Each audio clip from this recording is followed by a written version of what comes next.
of April 10th, 2001, I remember waking up in the morning, about 6, my normal time. Didn't really feel very good, didn't feel like I was up to going to school that morning, so I thought I might, sleep in until about third period, which started around 11. So I set my alarm clock for 11 o'clock, and next thing I remember is waking up in the Juvenile Detention Center in Ephrata, Washington. What went through my mind when I first realized where I was, where am I at? What am I doing here? What happened today? What went wrong? They asked me if I knew why I was there, and I had no idea. I asked them what had happened, and they told me that I had taken a gun to my third period class and held them hostage for a number of minutes. What bothers me about this whole thing is that now we know that Corey was hallucinating on Paxil just a month after he went on them. Corey is afraid to tell us about the hallucinations and the bad dreams because he thought he was going crazy. This is a Mormon boy who had never smoked or drank, never used illegal drugs, didn't know what a hallucination was from Adam. You go back to high school and almost 30% of the kids have been diagnosed ADD or ADHD or some other diagnosis that they classified them as psychotic. And these kids, to their friends, it was like, yeah, this is cool. I get free drugs. Between 1995 and 2000, the number of prescriptions of psychotropic drugs of all kinds for kids more than doubled. The problem with being a child in America today compared to 20 or 30 years ago is that if you are different, if you are agitated, if you are extremely active, you will fall under the gaze of the helping professions, the so-called helping professions. I don't remember anyone I went to school with being on a mind-altering medication. But now, the number of children on drugs in this country is astronomical. Jefferson County 911. Yes, I'm a teacher calling back high school. There is a student here with a gun. Eric Harris was taking the antidepressant Luvox for a full year while he developed all his bizarre and violent fantasies. And the school is in a panic, and I'm in the library. I've got students down under the table, kids. Heads under the table. I believe that Eric Harris was literally driven crazy, as so many other children have been, while taking this antidepressant drug. I'm one of the millions of victims who was wrongfully diagnosed and given a drug that did a lot more harm than good, instead of being helped with what I needed to be helped with whatever emotional problems or whatever issues that I had. I never saw any reason to drug my child. It was directly coming from the school. They're taking children away from their parents with no due process. They've stripped all of our rights. They're forcing these children into these little child prisons, forcing them on drugs. ADHD is a means of making paying patients out of normal individuals. And once they are given a prescription and put on medications that are virtually never discontinued, they have lifetime paying patients. That's what's behind the epidemic.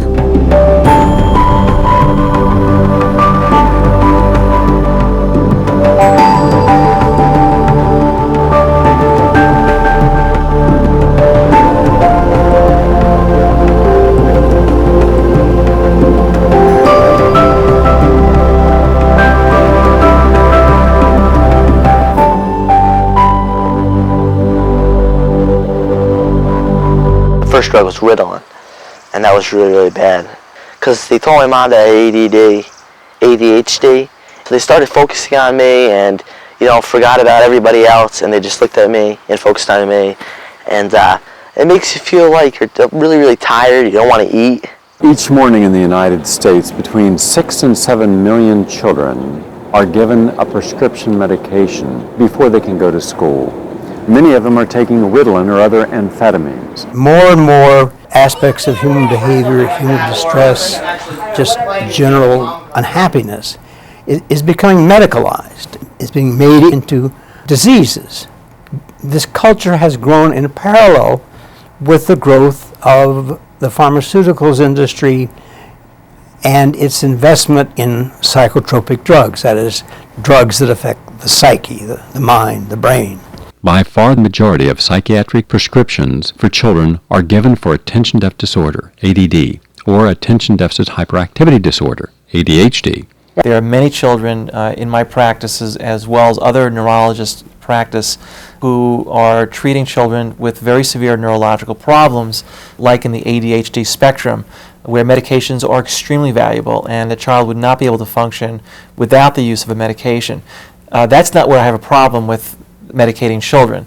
The problem I have with medicating children is the error that we make of commission, where we're treating children who are just, struggling, but don't have ADHD, but are labeled ADHD because it gets them through the door to get that prescription for the Ritalin or another medication.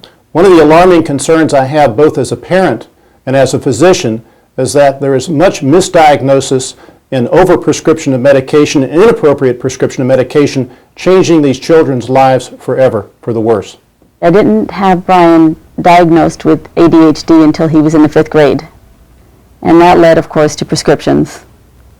And when those prescriptions didn't work, that led to more prescriptions.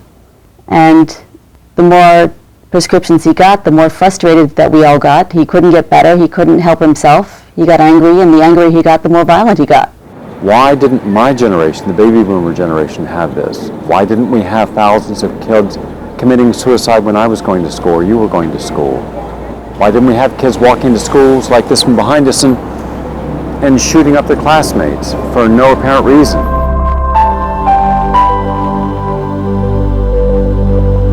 My son Michael pretty much had a very bad experience in public school, along with my family. He started kindergarten, and I got a lot of phone calls that he was not sitting in his chair. He was not on task, as the teacher said. As a classroom teacher, what you're told in the public schools, you're given a list of 9 categories.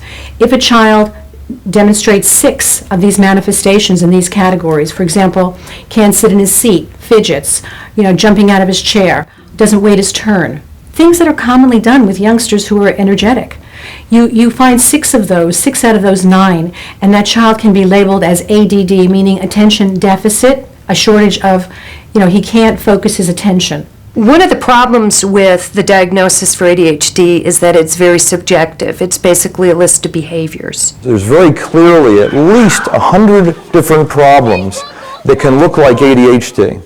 I do believe it exists and it's a genetic disorder, but it's a diagnosis of exclusion.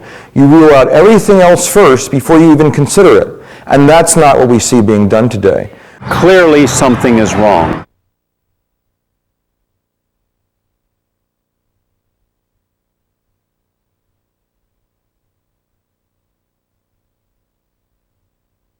When my little boy was 6 years old, when he first started kindergarten, on his very first day of school, the school kept calling me up at work 10, 20 times saying, Vincent won't sit still, or we have a problem with your son.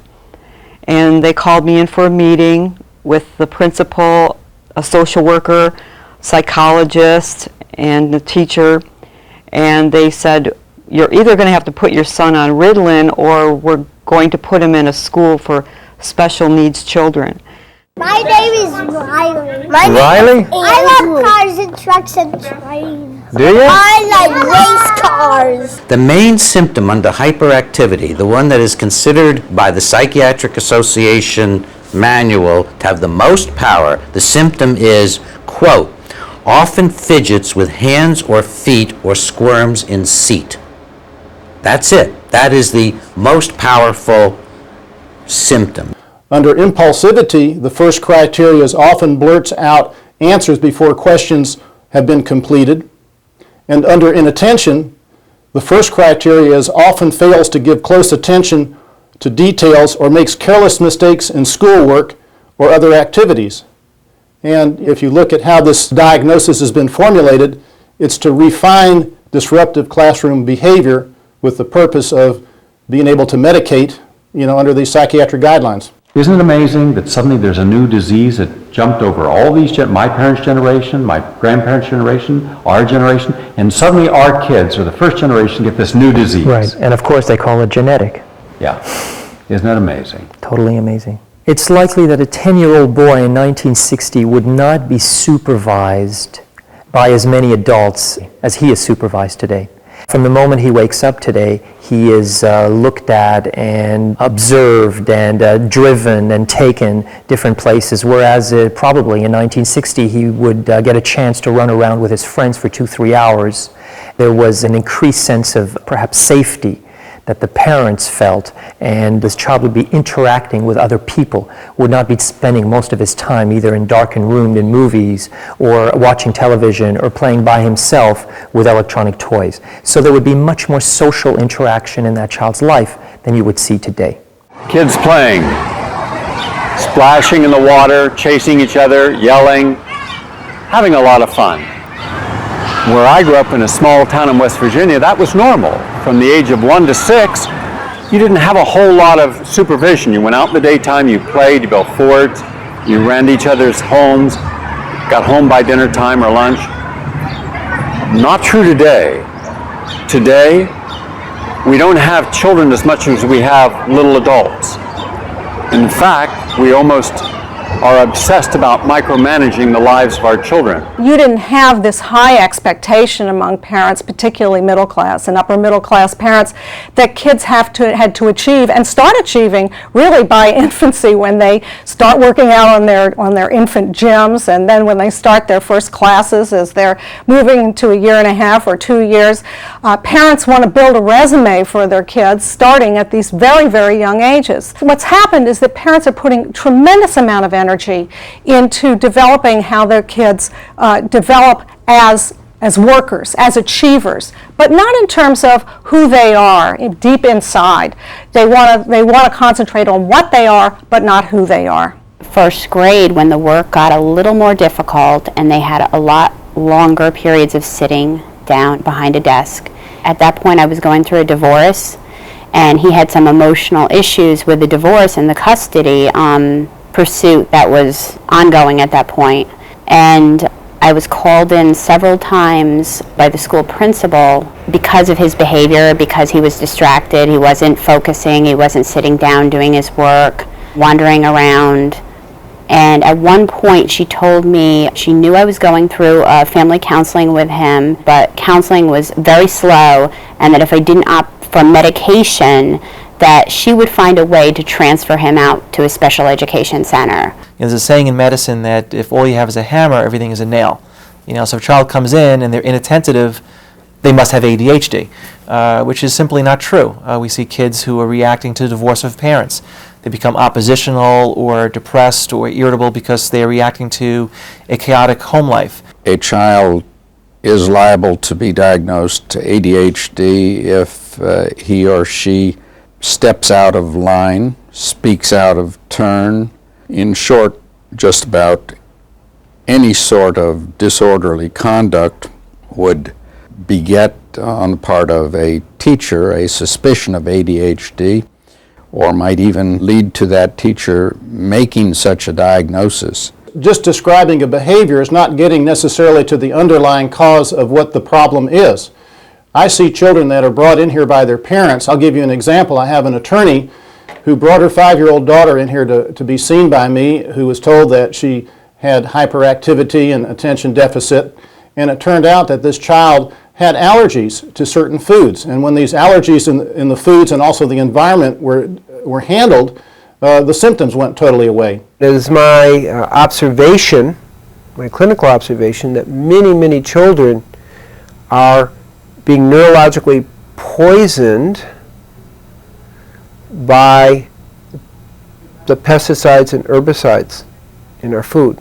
It is now widely recognized that the symptoms of attention deficit hyperactivity disorder are shared by many children exposed to PCBs, the polychlorinated biphenyls, and lead. In 1996, Herbert L. Needleman published a report in the Journal of the American Medical Association revealing a strong link between lead in children's bones and delinquent behavior. Several studies since 1996 have confirmed what Needleman found. Many studies showed that children exposed to lead not only had learning problems, but also were distractible, disorganized, impulsive, and restless, the hallmarks of attention-deficit disorder. In short, the mechanisms that regulates attention and self-control is damaged by lead. How many students have you seen would come to school bouncing off the walls in the morning, and you change their diet or make suggestions to parents, get them off sugar, get them off dairy, and then they come back and they're okay? Does that happen? Yes. Get them off TV. Get them off TV? Yeah. TV, oh, it's a big one. Can tell what child watches television before he comes to school in the morning. Can tell you as they walk in the door. How? Why? Because they're out of control. They're not being themselves. They're being some character. They're acting in a way that's obviously not them. No wonder they can't pay attention to something for 20 minutes, because when they're watching television, their brains are becoming lazy from the visual input that they're getting from television. Just take the morning television away, instant change, instant. We adults, I don't think, are providing kids with the kind of structures and meanings and order that kids thrive on. It's not going to affect every child, but there is a significant minority who are suffering, and instead of our answering that suffering, we give them pills. Ritalin is, for the purposes of classification by the Drug Enforcement Administration, is a Schedule II drug on the same list as cocaine. The Drug Enforcement Administration puts special regulations over how many prescriptions a doctor can write and how a doctor has to write the prescriptions and keep track of the drugs. It even means the DEA can come raid your office if they get the impression that you're giving out too much of this drug. This is not an ordinary drug under the law. So essentially, we're trying to solve a problem in the schools by putting our children on kiddie cocaine. They all used to look at me, the teacher, Mrs. Brady, the principal, and not focus on anybody else except me. It was just very disturbing. As a parent, I felt like I didn't want my son in a different school, and I felt very pressured. Mrs. Brady used to tell me that, she had eyes behind her head. Eyes behind her head, and she could see through walls. The children who are the most energetic, the ones who have that creativity and energy, many of those children are getting into a lot of, quote, trouble because they're not falling into the groove. They're not falling into the pattern. They want to know. They can't wait their turn. They're raising their hand. That's not fair to them. I mean, what should be happening is that energy that they have, which is so beautiful, should be channeled.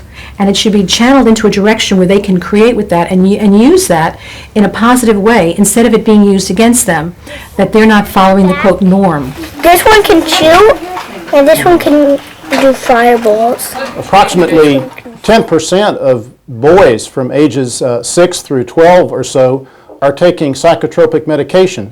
In the early 90s, there was a huge spike in children being diagnosed ADHD and subsequently being put on Ritalin. At that time, several things happened. The federal government awarded schools more money based upon more children being diagnosed ADHD, and also for low-income families, if a child was diagnosed ADHD and put on Ritalin, the family received a lot more money monthly. It's frightening how easy it is for children to be diagnosed. They are being diagnosed by school teachers and by school personnel of all types in all school districts across the country. You see this phenomena around the world where children are nearly considered a disease.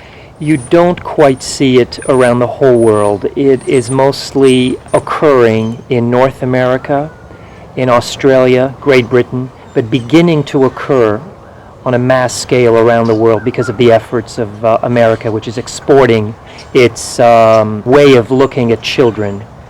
So I took him out of that school and I put him in another school. Everything was fine for a while until they got the records from the other school.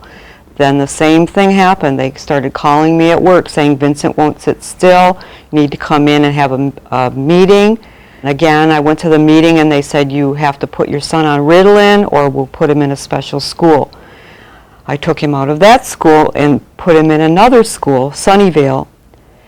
And that is where they called CPS, Child Protective Services, and when I was at work, they took my son out of daycare and they put him in an institution.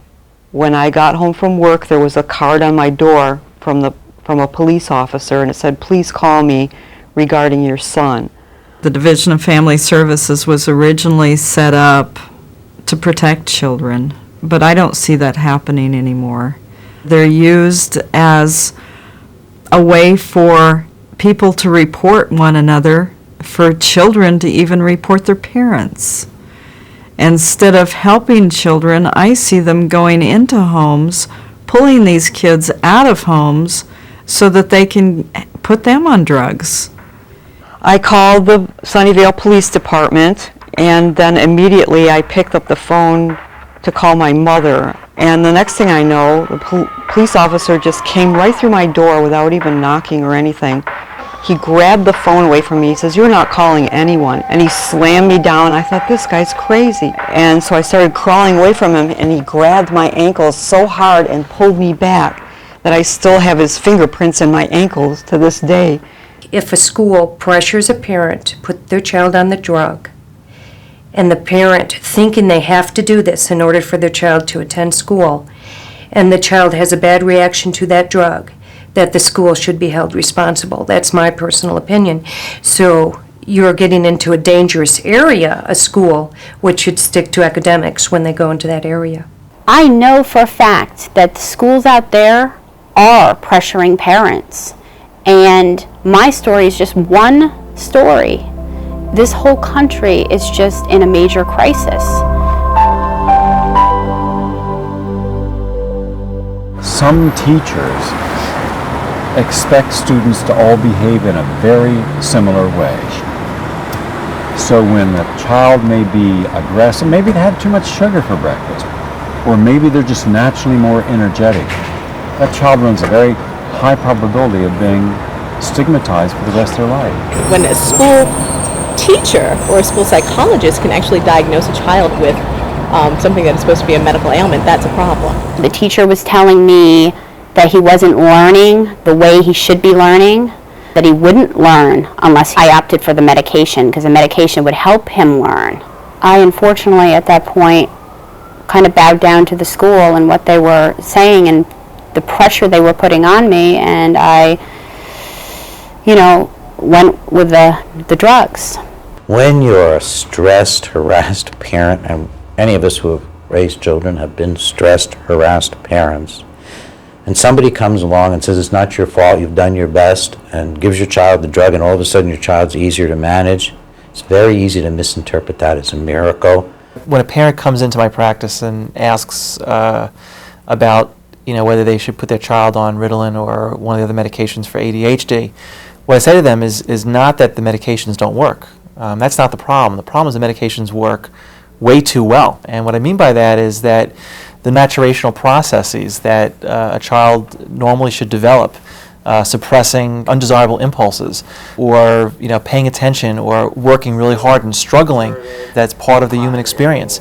And if we take that away from them and we say, here, take this pill, and all of a sudden you'll accomplish much more, we all will. So it's an issue about whether we want to give a child a message that we can fix you, that you're not okay, that you need this drug to make you better, to get a higher score in your SATs, to get in a better college. These are some of the philosophical problems I have with Ritalin and those other medications, is that they're taking away that normal struggle of development that is healthy for a person's brain and for their life. Once they get tested, that's it. They get labeled, and they're in that system. The school gets money. The government is paying extra money for this. And so it's to also the drug companies, of course, advantage to be able to have this public. It's a captive public, and it's sent in through teachers. And it's not just the teachers. I want to make this clear. It could be the counselor, it could be the principal, it could be the special ed instructor. I don't want to paint teachers in a bad light.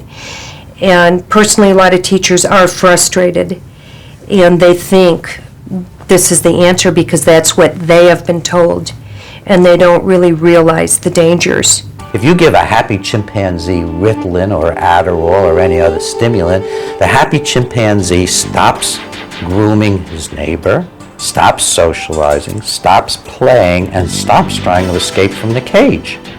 Instead, the chimpanzee sits by himself in the corner and does something obsessive like picking his own skin, which children will do on these drugs, or playing with pebbles endlessly. The chimpanzee becomes a good caged animal. They took my son and they put him in the children's shelter on Union Avenue in San Jose. And this is a locked children's facility. It's like a little child's prison. This facility has been audited by the state several times for code violations. The woman who owns this shelter used to be the mayor of Sunnyvale, where I was arrested. It is a for-profit organization, so they actually make money off of the number of children that they apprehend from parents.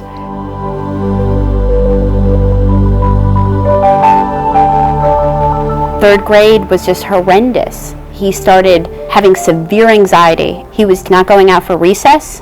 He was telling me, "Mom, I don't feel good. I just want to put my head on the desk and go to sleep."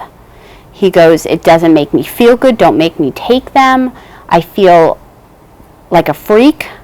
I feel like, why do I need this? You know, it doesn't make me feel good." It makes me kind of feel kind of tired and very, very like dizzy and dopey. It was just so disturbing. As a parent, it's heart-wrenching to hear that your son doesn't want to take something and you have to basically tell him that the school wants him to take it. Many of the children that are brought to me by parents state the teachers are concerned because the student's not conforming to a certain type of behavior. This is wholly inappropriate. Teachers don't have licenses to practice medicine, and unfortunately physicians who do have licenses don't look for the underlying etiologies oftentimes. They're very quick to grab a prescription pad.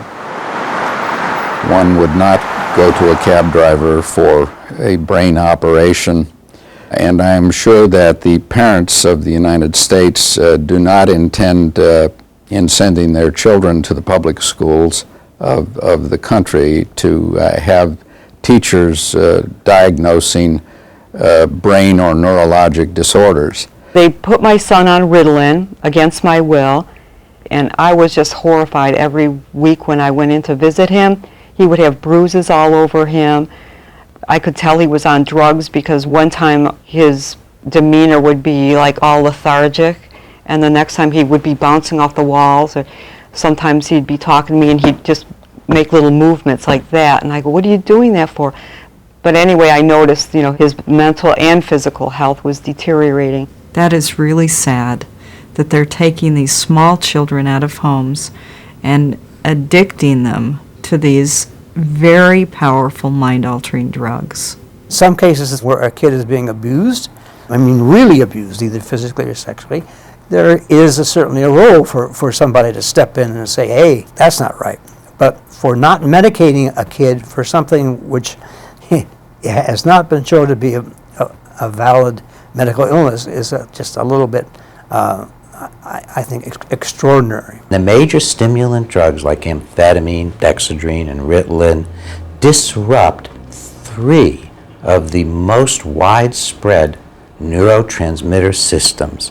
They actually send them into overdrive. The brain doesn't like this, so the brain fights back and it tries to slow itself down in the face of the overdrive. So that every child on these drugs is having these 3 neurotransmitter systems disrupted, and at the same time is having his or her brain fight back. And it's very unstable, and it's very unpredictable, and as a result, you never quite know how a child is going to react to these drugs, other than over time, the brain's going to compensate very heavily for the drugs. As a parent, I would never have opted to drug my child. The pediatrician, not even recognizing that the anxiety is coming from the drug, is increasing his dosage, and he was having even more anxiety. He started chewing on everything, chewing on his shirt sleeves, chewing on his pencils, chewing paper, just gnawing everything. And I would go into the school and say, listen, he's not going out for recess, he's chewing, you know, this isn't normal, and the school psychologist would say to me, well, maybe he has a different disorder. The children are a captive population in the public schools of the country, and the diagnosing being done by public school personnel, most importantly by teachers, is not at all what the parents have in mind in sending their children to the public schools. Well, the final straw was one time I came in to visit him, and the whole side of his face was bruised and swollen. And so I said, that's it. You know, I filed for an emergency protective order in federal court, and I took a picture of it as an exhibit, but the judge denied it without even a hearing. So I thought at that point, that's it. I'm getting my son out of there. My son kept begging me, Mommy, please, you know, get me out of here. Why do I have to stay here? He did not understand why he had to be there. So one day I went to visit him, and he was eating breakfast. I just picked him up and I held him, and I said to the counselor, I just want to show him something outside, and I'll be right back. And I just took him outside. I ran down the stairs, put him in the car, and we just drove off, and I drove to Canada.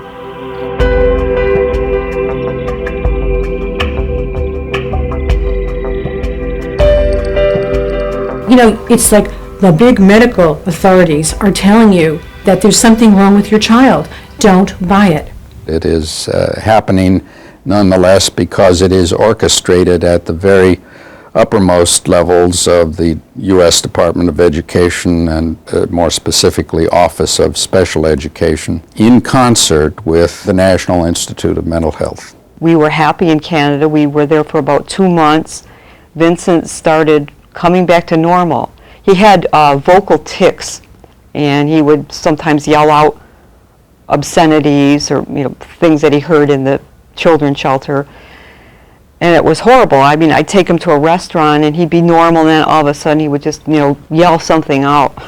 Another manifestation of brain malfunction due to the drugs are tics or involuntary movements, sometimes called Tourette's syndrome. Sometimes they could be physical, like something like this, or sometimes it could be vocal, where you go or you say a nasty word or something, and it's not controllable, which is right on the Ritalin label that it could cause Tourette syndrome. If there were never any tics or involuntary movements prior to the start of taking such medications, the medications are definitely the cause.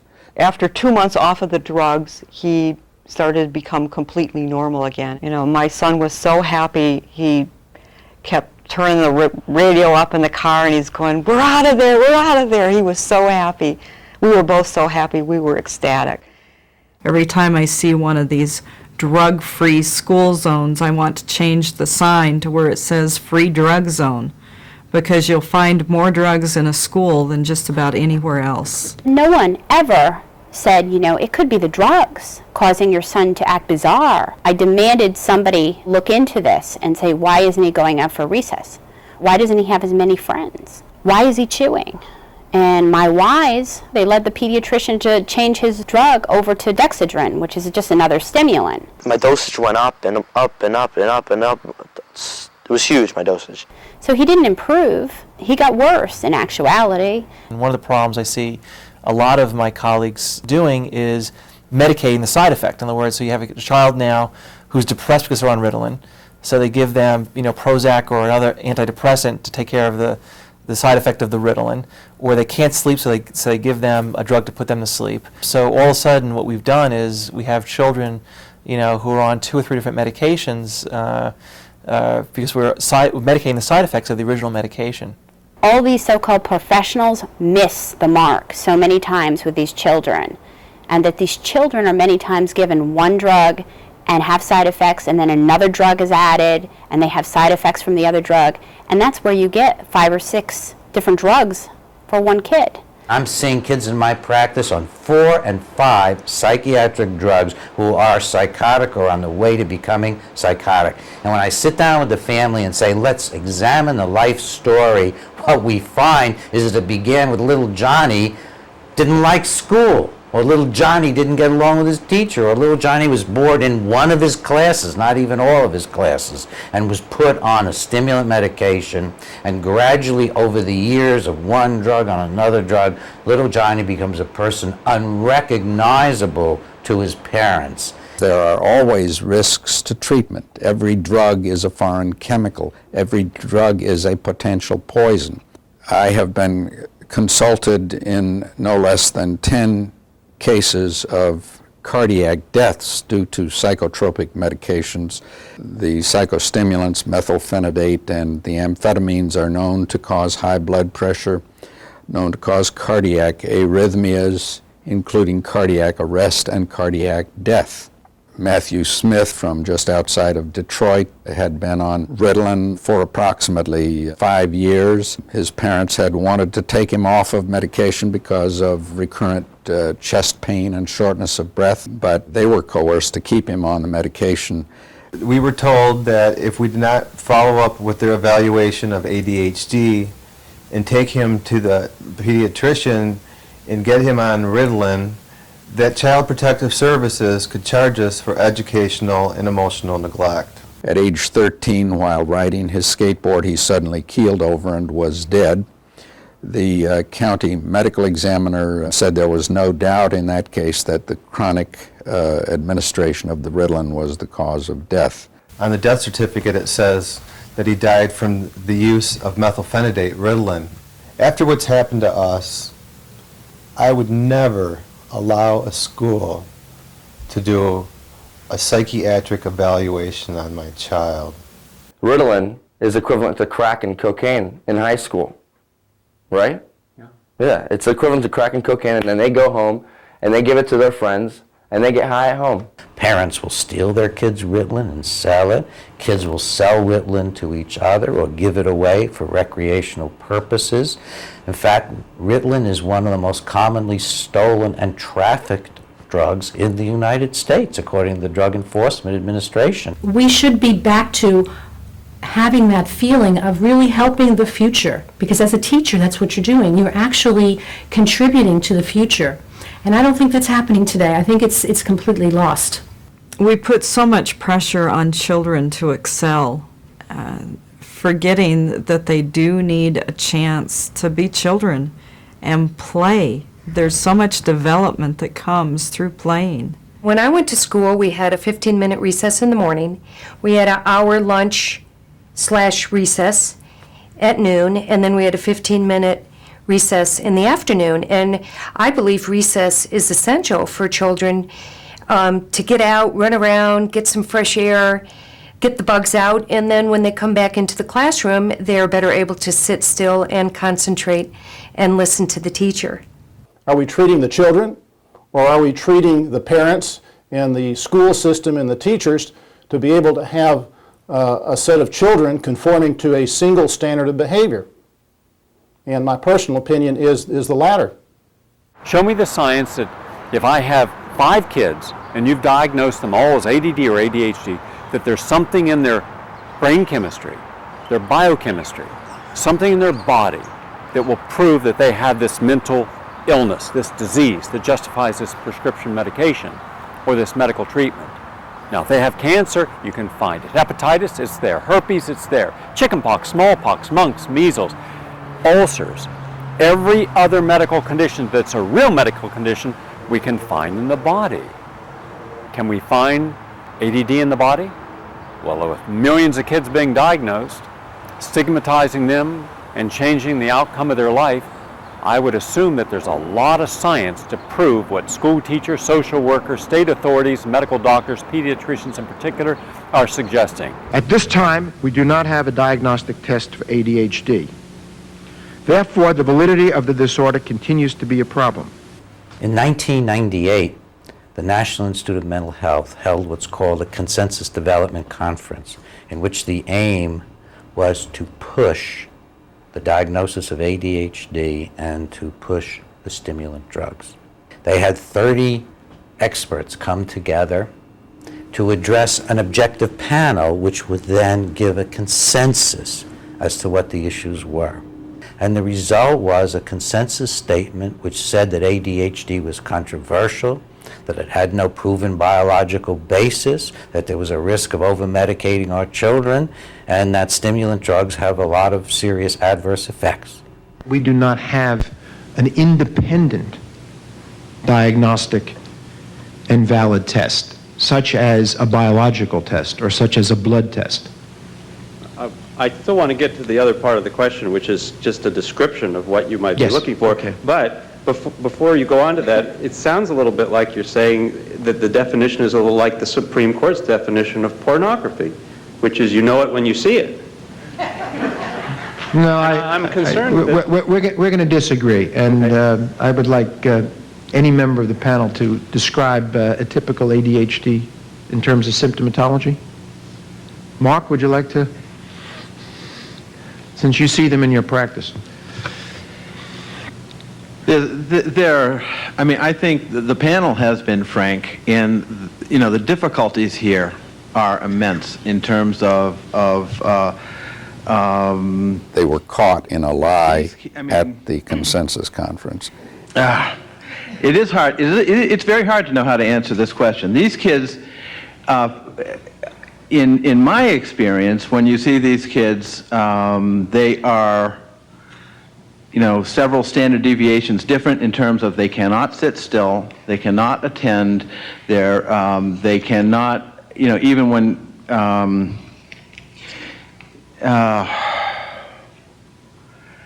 they are as if driven by a motive. There are some good clinical descriptions of these kids. I think part of the problem is in the community. When you are a physician and somebody comes to you as a parent and says, my child might have attention deficit disorder, it's very difficult to know what to do. And how much confirmation do you need? Do you need a teacher who also who sees many kids and says, this kid is 2 standard deviations different from the other kids in my classroom? And the parent says this kid is different, and and then even if you say this child is different, you have immense problems with trying to say, why is this child different? Is this child being abused? Is this child lead poisoned? These kids do, if you spend time around children, and I'm not going to do a lot better than the Supreme Court here, these kids stick out like sore thumbs, and they are difficult, they aggravate their parents. As of the consensus conference, they confessed they had no evidence that it was a disease. I think, I don't think the panel is saying anything different, although we said it in more sophisticated ways, is the diagnosis is a mess. But we all have a belief that we are dealing with a very serious core problem, and that we have a diagnosis that allows us to communicate and gives us research, generates sort of ideas for research. And I think, I think part of the problem is the profession keeps changing the diagnosis. We have DSM-4, the latest thing, but we have no guarantee that DSM-5 won't give us yet another diagnosis. We forced them under heavy questioning to admit that all in fact, drug history, not just even stimulants, but a variety of drugs. And we know that many drugs, including because permanent change for the brain. Very often in my practice, I have patients come in and say, why don't you order an MRI scan for my child with ADHD? I want to know if you can, document or confirm that they have ADHD, and there really is no test that documents ADHD that's, clinically available. These are research tools, and by far and away the issue is not completely resolved. I mean, if we look at the brains of ADHD children versus, non-ADHD children, if any difference there is, it's extremely subtle, and could be debated whether there's really a change there or not. So I think the issue is not resolved about whether we can say, this is an ADHD brain or this is not an ADHD brain. The belief system that psychiatry has these days is no longer has anything to do with scientific evidence. It's in the realm of religion. Nowhere in the brain or body of children said to have ADD or ADHD, can an abnormality be found, or has an abnormality ever been found prior to their drugging? In other words, their drugging is the first abnormality. However, after the consensus conference was over and the panel had disbanded, the government simply rewrote it and came out with their own conclusions anyway. I had no idea that they would pursue me in Canada. We were pulled over by the RCMP. They checked my license, and he said, "Are you aware that the FBI has 2 warrants out for your arrest?" I said, "No, I didn't." But they actually had a $500,000 bounty out for me and my son. The U.S. authorities took my son back to California, and they were going to try to charge me with 2 felonies, 10 years each. I spoke with a Canadian immigration officer who offered me political asylum. I stayed in Canada for 3 years, but I thought, no, I'm going to go right back down there where my son is, back in the belly of the beast, and fight it. That was my only way I was going to get my son returned. So I came back to Santa Clara County, and I spent 4 months in jail, where I learned that just about 90% of the inmates there that I had met had also been on drugs like Ritalin when they were children. They were also apprehended from their own parents and put in foster homes and put on drugs, and they became drug addicts as adults. The school psychologist kept telling me that she believed Michael had another condition, and it wasn't ADHD, and that's maybe because the drugs weren't working. They never said that, well, it could be the drugs causing it. So the school sent me to a psychiatrist, and the psychiatrist, looking at the school documents once again, diagnosed him with social anxiety disorder based on the fact that the school documents said that he wasn't socially interacting, and handed me a prescription for Paxil, which is an SSRI, not even approved, FDA approved for children under 18.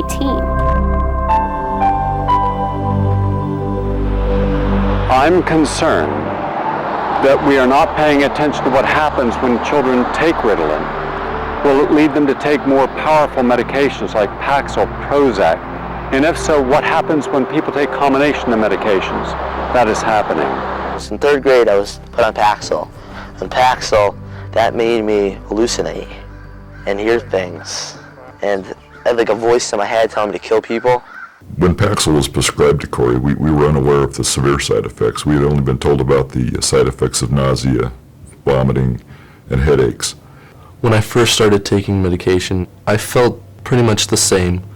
But as time went on, I felt more and more out of it, just not really feeling like things needed to be done, didn't really care.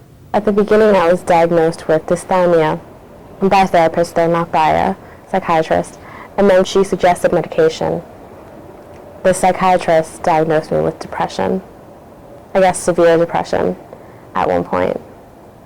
And then I started taking Prozac. I did feel that I needed some kind of help. I had no idea what they would do for me. We are seeing new high numbers of kids who feel just sad. A lot of kids are living in a kind of pressure cooker right now. The expectations are that they should get all their A's, become important members of various volunteer groups, to become an ace soccer player, to fill in every moment of their lives with an activity that will show that they are an A achiever. But in fact, sometimes this backfires. The psychologist suggested that he needed medication. And we've had experience with medication with my wife and postpartum depression, so hey, we were just very at ease with this, and we took him to our family practitioner, and he suggested Paxil. He became violent. I almost killed my friend because of his haircut. He literally flipped out over the fact that the boy next door had a haircut that he didn't like. When you look at the widespread use of these mind-altering drugs among children, is where you're going to find the answer for the violence that we're seeing in children today. After being on Paxil for about a year, I was changed to a different drug called a fixer, which is pretty similar. But the feelings I had were just, I was hardly ever there mentally. My mind was going everywhere. Couldn't stay focused, couldn't think. I basically felt like I was just in the clouds all the time. According to my therapist, the Prozac was supposed to sort of give me a boost, to get me out of the low place I was at. At first I was resistant to it, but she said that just because you're on it, it doesn't have to be forever. That a lot of people take it and they develop better habits. And, they're able to move on with life and eventually wean themselves off of it and not be depressed anymore. That's what it was supposed to do. He had no control. He came to me in the bathroom and he said to me, "Mom," he goes, "make it stop. I can't control myself. I don't know what I'm doing. Make it stop." We have a great amount of evidence in the scientific literature that antidepressants and stimulants cause abnormal behaviors in children, in particular out of control, aggressive behaviors. I thought I was going crazy. I was hallucinating, I was seeing things, I was hearing things. While I was on the medication, I felt like that was what was supposed to be going on. I had no idea what would happen to me, what other people would think, because that's what I thought was the normal thing. It made me lose weight. I liked that. I had more energy. I liked that. I didn't feel as tired all the time. Didn't sleep as much. I went out more. He told us that he'd seen dark figures and heard voices while he was sitting in class at school. I felt superficially better, I guess, in a sense, but not really, because it didn't really make my life better on a deep level, on an emotional level, just sort of superficially. We also found out through deposition by a friend of his that he had told her that he'd had a terrible, horrible nightmare about going into school with a gun, and this was a year before he actually went into school with a gun. There's a direct link and association between psychotropic drugs and violent behavior.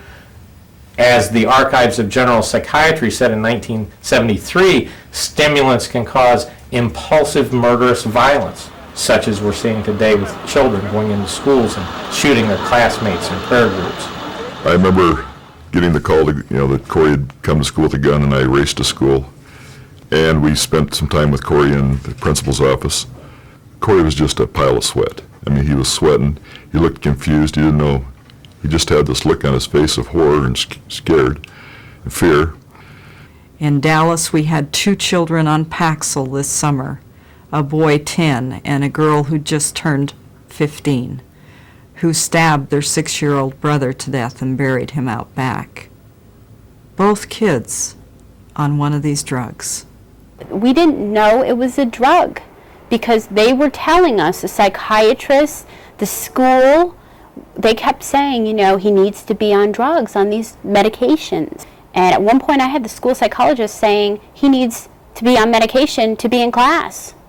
A majority of these children that have gone on shooting sprees, Conyers, Georgia, Paducah, Kentucky, Columbine, and Colorado, these children were on psychotropic drugs. My name is Mark Taylor and I was shot at Columbine High School in Littleton, Colorado. I believe that they did this because of the adverse reactions to the drug Luvox. I am a medical expert in 2 cases surrounding the shootings in Columbine, so I have probably as much knowledge of what actually went on as any doctor does. And I can tell you that Eric Harris took Luvox on the day that he did the shootings, or perhaps the night before, because he had a normal effective level of Luvox in his blood on autopsy. I have seen the data. I was shot outside the school. I was with 5 or 6 of my friends when it happened, and we were just sitting down talking. And about 10 minutes later, I got a shotgun in my leg, hit me in the leg, and then the killer went over and shot Rachel Scott. And he came back and shot me 5 or 6 more times in the chest. And he threw 2 pipe bombs in the parking lot. And then he went downstairs and shot someone else, and he proceeded on into the high school. I found a clinical study reported in the literature in which a child, while taking Prozac in a clinical trial, developed fantasies of murdering his classmates and being murdered by them. These fantasies and nightmares became so real that the child became confused about what reality was. I'm gonna pull out a goddamn shotgun and blow your damn head off! Do you understand? Prozac is closely related to Luvox. I was laying on the ground, and I was praying to God for him to someone to come help me, because it took the police so long to get there. A half an hour later, a police car finally showed up, and he was providing me cover. And another police officer picked me up and he put me in his car and took me to the triage. He saved my life. These are things that are discussed in the back pages of journals, periodicals, textbooks, and then when we see them on the news, we're somehow told that, well, these kids were bullied. It's because of the way that they were brought up. It's because of they didn't have self-esteem, or guns were readily available. The problem with that is we're not looking at what drove those children to pick up that gun, to decide that all of their classmates needed to be killed. And what we're seeing is a result of the administration of psychotropic drugs to children. Well, the moment I woke up was really in a cell of the juvenile detention center, and pretty much had a little tiny window to look out of, but I just laid on the bed and people were walking by. I could see people, was terrified, didn't know what to say, didn't know who to call for. I've never had any amnesia symptoms before this happened. Eventually somebody, asked me if I was all right and asked me if I knew I was there, and they eventually told me. One of my cousins knew Eric Harris very well. She was in a class with him, and she said he used to bring her flowers and cookies every day, and he was a very nice kid. She had no idea that he would do this. A few months after Corey was arrested and in detention, I happened to have a chance to talk to Clint, who's Corey's friend. And I asked Clint, I said, when Jamie asked Corey, "Are you going to hurt us?" what did Corey do? And Clint said he looked down at the gun like he was surprised it was there. And then he stopped and he was real quiet. In the 30s, 40s, 50s, 60s, kids had access to guns, possibly more than they even do now. And yet you did not see the school shootings. The difference I see then and now, with this being a whole new phenomenon, the school shootings, is the drugs. We found out after Corey was arrested, and it was a couple of weeks later, Corey finally confided in one of the counselors that he'd been hallucinating. And he was saying, the counselor called me at home and said, "Are you aware that Corey's been hallucinating?" And I said, "No, I'm not aware. And we just saw him Sunday." And she says, "Well, he says he's been seeing tigers and bears and things in his room and outside his room." So that had me concerned, because that was the first time I had been aware that these things can cause hallucinations. These kids can be in what they call a dream state. This is the insert to the drug Luvox that Eric Harris was taking the day that he went on his rampage. A few of the side effects are listed here. Two of them are listed as frequent, are mania and psychosis. I was held at the Grant County Juvenile Detention Center for a total of 14 months. Coming from a really small town, being in the juvenile center was a pretty big experience for me. I really had no idea what went on. I felt pretty intimidated at first. It is not likely that two kids are going to go into a school and shoot a whole bunch of kids. It is not in the character of a normal human being. You're not born a killer. You are made a killer. Most of the kids I met in the juvenile detention center had been on some form of medication or were on at the time. And from my knowledge, a lot of them had been on it for quite a while before they'd actually been in the juvenile center. I don't think they had a plot to kill who and such persons. I think they just went nuts on these drugs and they just went on a killing spree. Yeah, I've had people say, don't you feel guilty because you had the gun available? The gun wasn't the problem, it was the drugs.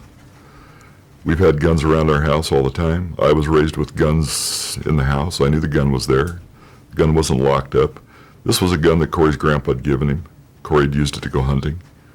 I felt at ease with Corey having the gun there. if Corey hadn't been on the drugs, there wouldn't have been any problem. I do not believe that the sole or even the principal reason that kids kill other kids is because they have easy access to firearms these days. And I don't believe that because kids have had easy access to firearms forever. When I was a kid growing up in a small town in the Midwest, there were guns all over the house, and everybody I knew owned guns. I owned a gun from the time I was 12 years old, but none of us shot one another. In fact, the psychiatrist that we hired, he said, well, we don't know because of Corey's amnesia whether he was hallucinating that he was hunting. And we know that he was hallucinating later in detention on effexor. He was seeing lions and bears in his room.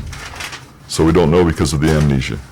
No doubt that having guns available too freely allows for a larger violence, and nobody, no adult, wants guns available to children. We should do everything to keep them out of their hands. And there's also no doubt that some of these shootings have been in part because the kids became psychotic or out of control on psychiatric medications. I was disappointed, very disappointed, to learn that Michael had cut out the parts in the movie Bowling for Columbine about the prescription drugs and focused on guns. I think that Michael Moore has his own agenda. He used us in that Kmart issue in order to scare them off so that they would take bullets off the shelves in every store in America. I had no intention that he was going to do that. The guns are not the problem. It's the drugs, clearly. Nobody, when I was growing up, ever shot anybody. Nobody ever held anybody hostage in school. But then I didn't know anybody on Paxil or Effexor or Ritalin or Prozac. To have a whole nation that is totally dependent on the advertising industry and the drug industry to gauge our health is erroneous. We can't continue to go down this brainwashed route and expect to come out at the end healthy.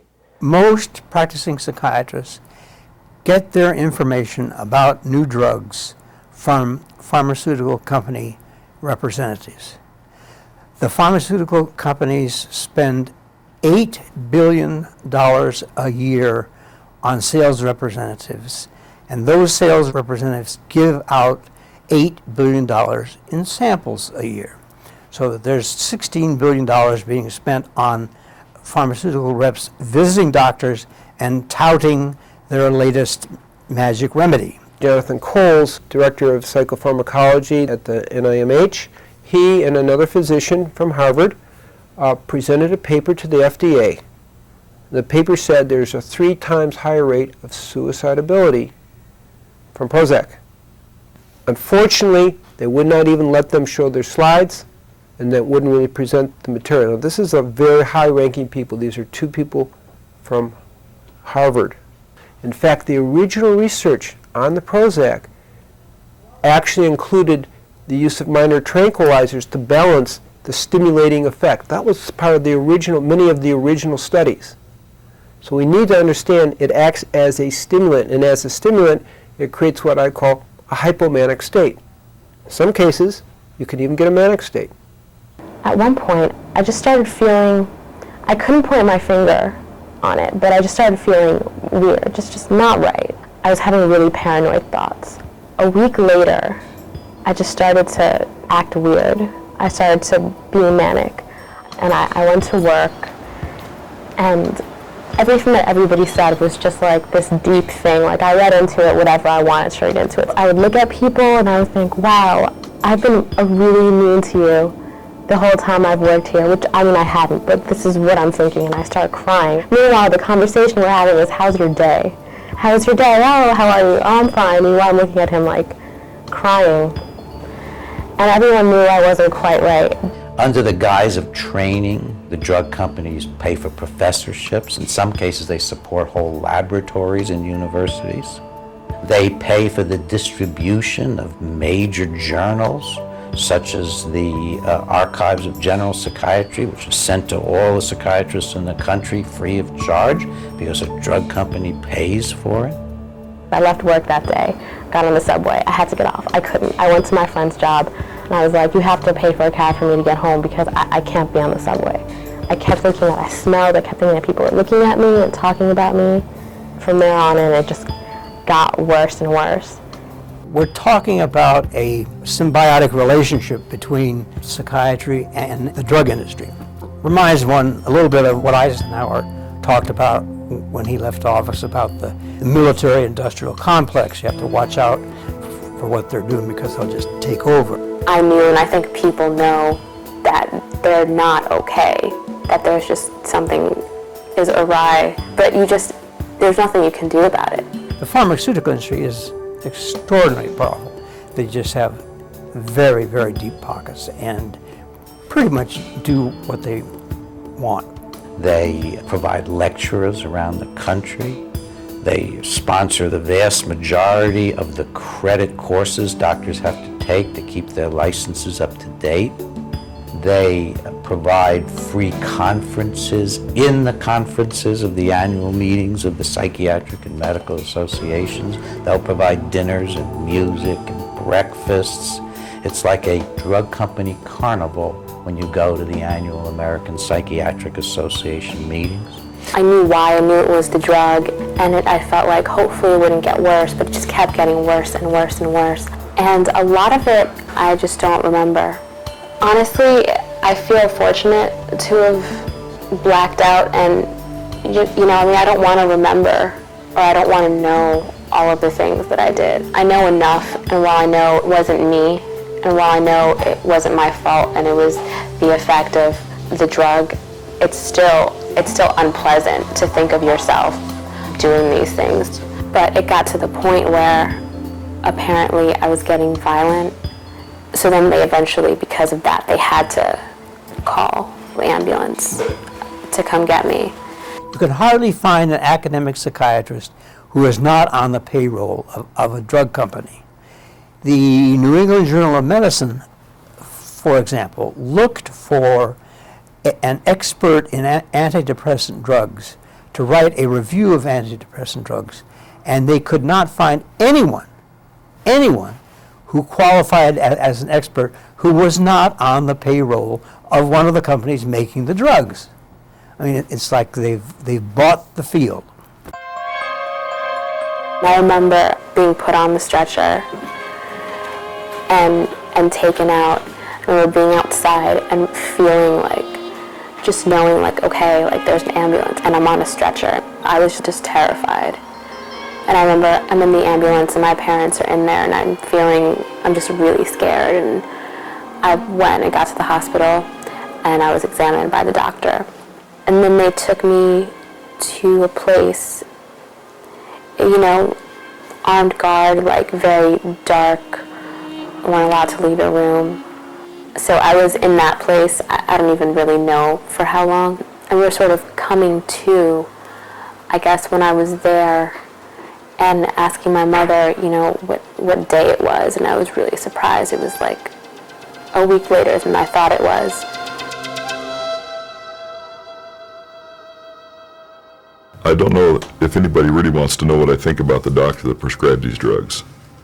I mean, he put them on medication that can cause hallucinations, did not tell us about the side effects. All we heard about was the computer printout that they give you at the pharmacy that says nausea, headaches, and vomiting. Didn't tell us about the abnormal dreams, the hallucinations, the depersonalization, which Corey experienced when he was telling us that what he remembered was seeing himself with a backpack on and a gun in his hand. When I heard that in detention, to me, it sounded like an out-of-body experience. So I was concerned, and I called the psychiatrist that we'd hired, and he said, well, that's depersonalization, and it's a side effect of the drug. While SSRIs were initially drugs prescribed by psychiatrists for serious clinical depression, they're increasingly used in a more casual way, prescribed by general practitioners for mild depression, just simple everyday events that millions of Americans suffer from. So now we have a lot of people taking a drug that they didn't actually need, a drug that research shows will make a small percentage of them taking it suicidal, even if they've never been suicidal before. People can have akathisia, and this is one of the main causes, I believe, that people, particularly teenagers, have an increased amount of suicidability. Eli Lilly and Company found out that their patients taking Prozac had a higher suicide attempt rate than the same patient, sometimes literally the very same patient, on a sugar pill. That they had a higher suicide attempt rate. So what did they do with that data? They hid it. 2 5-year-old children committed suicide in 1992 while taking Prozac, and 2 4-year-old children attempted suicide while taking just 10 milligrams a day of the drug. Now, it should be noted that Eli Lilly has stated that the drug was never intended for young children, but for those 18 and older. And 10 or not, ask how many parents have young children they're giving Prozac. Well, how did they get it? You cannot obtain it without a prescription. The doctor told us that he thought the drug Prozac would help Jacob, that it's a common prescribed drug used in teenagers now, that he thought it would help him with his moods and just make him feel happier. So he was put on Prozac that afternoon, 10 milligrams. The morning of my son's death, we had talked that morning. He did not want to go to school that day. And he just said that he would go the next day. They were getting out for Christmas holidays. I left for work, and a few hours later I began to call home because with him being at home by himself, I was concerned. So I did not get an answer, and I continued to call for a couple of hours. Then I left, and it took me 30 minutes to get home, and I found my son hanging in our attic. My husband and I attended a FDA hearing in Washington about the side effects that can happen with these drugs. And unfortunately, the first hearing there was 65 parents there. Their children had died while on antidepressants. After being on Prozac for 21 days, my wife shot and killed both of these 2 boys right here. She turned the gun to herself and shot herself twice. Now she's in jail for murder. She ultimately committed suicide. One woman earlier spoke of nearly committing suicide in front of her children. My sister did commit suicide in front of Lindsay. Another woman spoke of hollow point bullets. That's what my sister used to do it. Since I've been on Prozac, I've experienced the following adverse reactions. A drug-induced insanity that has caused several self-destructive outbursts. There was an extended period of anger, rage, and hostility, and it turned into terrible feelings that suicide was the only answer. This is hard for me because I tried to commit suicide in front of my 5 children. I didn't know what I was doing. I don't remember exactly what happened. All I know is that my husband took the gun away from me and my children was looking from the other room. What would have happened if these children had seen their mother commit suicide? They die very quickly. They're only on these drugs for just under a few weeks. Some of them were on the drug a matter of days before they committed suicide. All I can say is these children are put on these drugs for reasons that are so unnecessary. These are psychotropic drugs that have deadly side effects to some children, especially children that do not need to be on them. If you're clinically depressed, these drugs can help your children. But if you're not depressed, these drugs can kill your children. And that is what has happened to so many of our children, is they were put on these drugs when they should have never been placed on them. One cannot expect the pharmaceutical industry nor the medical industry to take responsibility for each and every child in this nation. The responsibility lies with each of us as parents to take control of our health back. What you want to do is look for alternatives. There are other things you can be doing. You can check on their diet. You can check on sleep. Have them check for allergies. Go to your medical doctor and talk to them about other kinds of therapies that have not got to do with the actual medical route. It can be a natural kind of program. We noticed that Corey's anxiety, now we know, it was only happening early in the morning. He'd get up in the morning and he'd be anxious about going to school, and he'd just fret about it, and he just said, I can't go to school. And then later on in the morning, he would tell his mom, hey Mom, take me to school, I feel better. And we feel now that it was his low blood sugar. He hadn't had anything to eat, and he's an eater. Many children go to school, they don't have any food, they become hypoglycemic. Or they may put a Pop-Tart in the toaster and go to school, and the next thing you know, they're hyperglycemic, then hypoglycemic, and have behavior problems because of that. So many families accept a prescription for their child before looking first at what is that child eating. What is the child being served in school or at a fast food restaurant or the junk food store on the way home? If you're not looking there, you're not looking at the source of the problem. I believe that a big part of his problem was anger and poor nutrition. And when I say poor nutrition, I don't mean that he had to eat crackers and water. I mean that it was all processed food. It's the way I was raised. His friends were all had the driver's licenses. They were going down to the Texaco station, getting the big gulp or the candy bars, and I think that was more lunch than the school lunch was. Do you see a difference in their behavior based on what they eat? Absolutely. Yes. What's the difference? I could line them up without looking in their lunchbox and tell you who has too much sugar in their lunchbox, who didn't eat breakfast. It's easy. It's easy. We are a junk food nation. They bring the junk food in for the kids to eat. The PTO moms will go out and buy the junk food, buy the pizza, buy the McDonald's hamburgers, and bring them into the kitchens at school and sell them to the kids. That's school lunch. They're drinking Coke, eating burgers, French fries, junk food. You have all that junk food. Nothing healthy. No fresh fruit. Nothing healthy. And that definitely can affect a child's behavior. I think there are two issues that are of particular concern to me. One is all of the junk that gets cooked into foods, colors, flavors, sugar, but then also the tremendous influx of cheese, dairy products, fatty foods. These things, the additives can affect children's attention and ability to concentrate, and the fatty foods can affect them hormonally so that they actually feel differently. They may have higher levels of hormones that can make them domineering and aggressive. It's a real serious problem.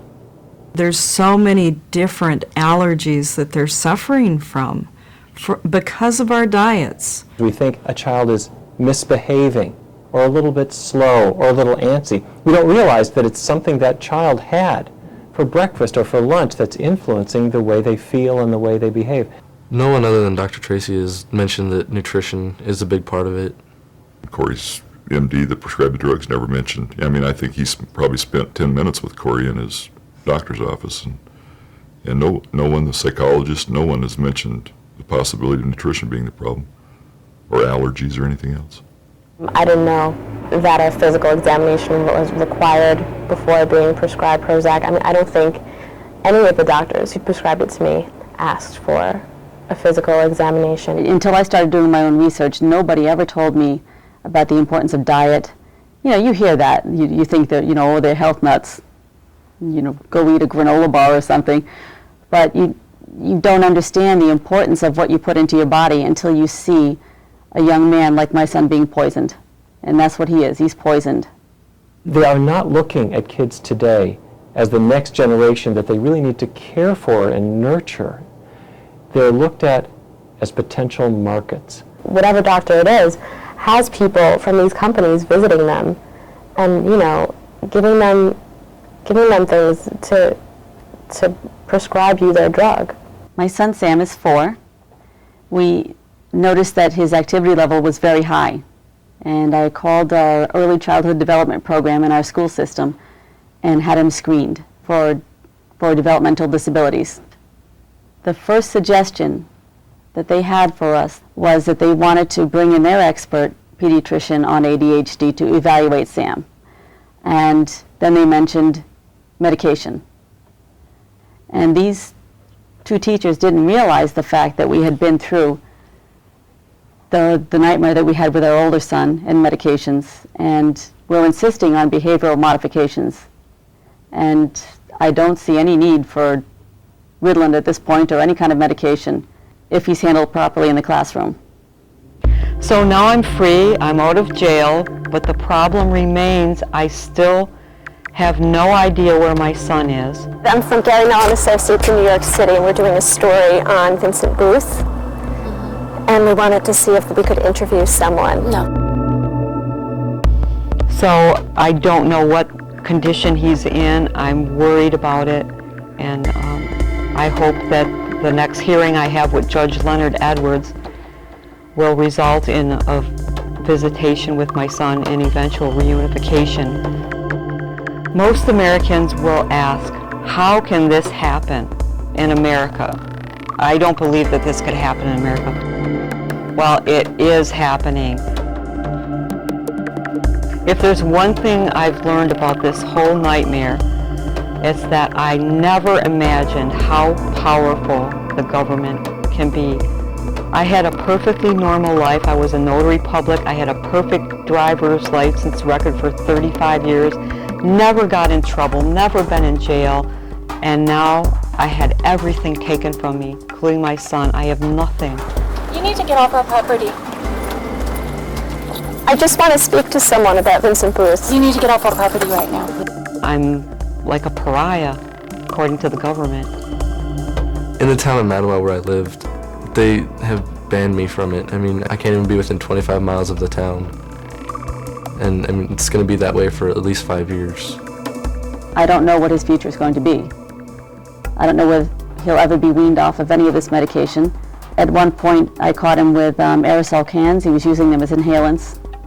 I don't know if he'll ever live by himself. I don't think he can. And I think that at this point, he's relying so much on medications that he doesn't think he can ever live without them. Since I took the drugs, since I had the manic episode, I feel like that experience just kind of affected me in a way that still affects my everyday life in some way. I went through a point where it was really hard for me to even be on the subway. It's not like that anymore. I mean, I just kind of go through my everyday life. But there's something beneath the surface and something that's changed. Even if the physical effects of the drug are gone, there are just things that stay with you. One thing we learned from this whole experience is that, we're a strong family.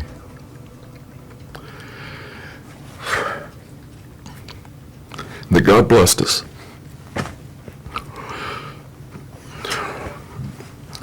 And blessed us with good friends, a good family.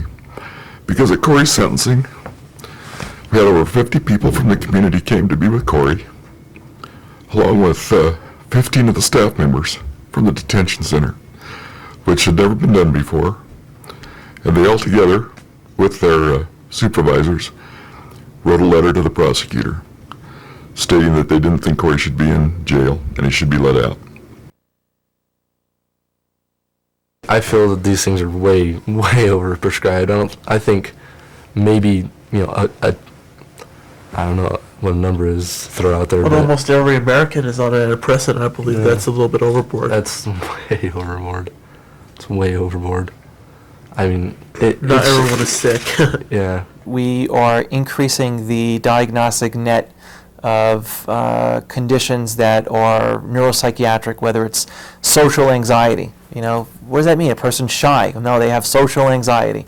Shyness is not a disease. And if a person is not adversely affected by being shy, why are we calling this social anxiety that needs Paxil? But whose purpose does this serve?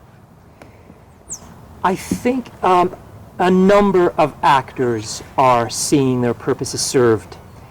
Parents who are overwhelmed with the demands of work, with making a living and making it in society, the way they've been taught that one is supposed to make it, they find something in there. Teachers find something in there because of they can manage their classes a little more easily when a third of the children are drugged. Pharmaceutical companies find it in their interest because their profits are soaring. Advertisers find it in their interest because they're advertising these drugs, and doctors are prescribing and so forth. So there's a search for power and control by a number of individuals. But where does that leave the kid? I mean, the real issue is that you trust doctors and you trust these people who are counseling you and, giving you things that are supposed to make you better. And, it's one thing for them not to make you better. It's another thing for them to give you one of the worst experiences you've ever had in your life. Depression in children is not a biological phenomena. Depression in children is a spiritual, psychological, and social issue. Kids get depressed for reasons, and whether or not the reasons are the parents or the teachers, because there can be other reasons why kids get depressed, including our society, including the culture they're in, their peer cultures. But whatever the reason kids get depressed, the solution is in the hands of adults to provide children hope, to to empower children, to give children a sense that they can matter in their own world and in the larger world. There is no substitute for adults in the lives of children giving them hope. Hope does not lie in a pill.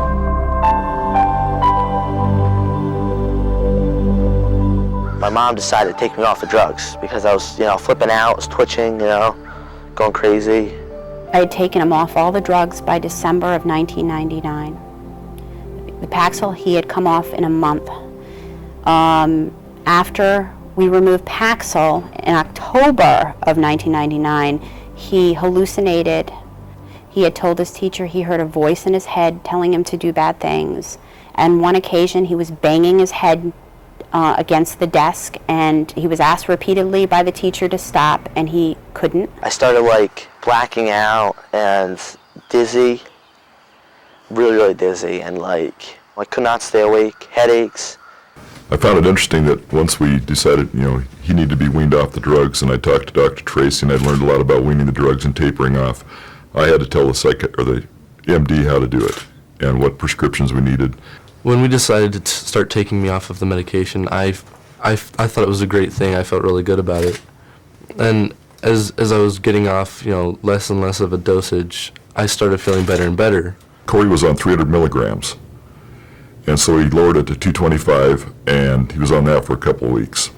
And we slowly lowered him down from 225 to 150 and then 75. And we know that it was too fast, because when he got to 37.5 milligrams, he finally had a clear head, and he just said he's not taking them anymore, and he cold turkeyed off of Effexor. And within 2 days, he was just a ball of emotion. So we talked him back on the drugs, and he calmed down, and then we slowly brought him down from 375 to 25 milligrams to 20 milligrams, and then we had to go to a compounding pharmacy to bring him down, and we brought him down 5 milligrams at a time over about a month and a half period. And he's been off the drugs since then. When I pulled my son, Michael, off all the drugs and stopped them, within 3 weeks he shot up in height, in weight. He looked healthier. At one point, the school teacher, feeling very sorry about the whole ordeal, came to our house with her sympathy, and she looked at him and she said, "Michael, you look wonderful." And to me, it was a different child. He looked healthy. He never looked healthy on the drugs. He looked gaunt. He looked wasted, like he was wasting away. He was always tired, didn't have an appetite. And now I had my little boy back again. Everybody has emotional issues in life and goes through points when they're depressed, and it doesn't mean they have a disease. And I now know, or I've known, that I don't have a disease and I don't have anything wrong with me, and I'm not doomed to be depressed forever. Over the last 13 years, as I have worked with so many people on these medications and seen them as they have slowly withdrawn off of the meds and gotten their lives back together again, it's like watching someone being born, because they say over and over again, "I have my life back. I can do this, I can do that." It's so sad to see how many things you can no longer do when you take these medications, and yet when you wean them slowly off of the drugs, and then they begin to rebuild their body with the nutrients that they need and that the drugs have depleted from their systems, they become whole again. They can function again, and they're so grateful to just be normal. Now that I'm off the drugs, I feel really great. I feel like I can, be my own myself, do things for myself, actually do things, I know what's going on now. I can take hold of my life and really get it going.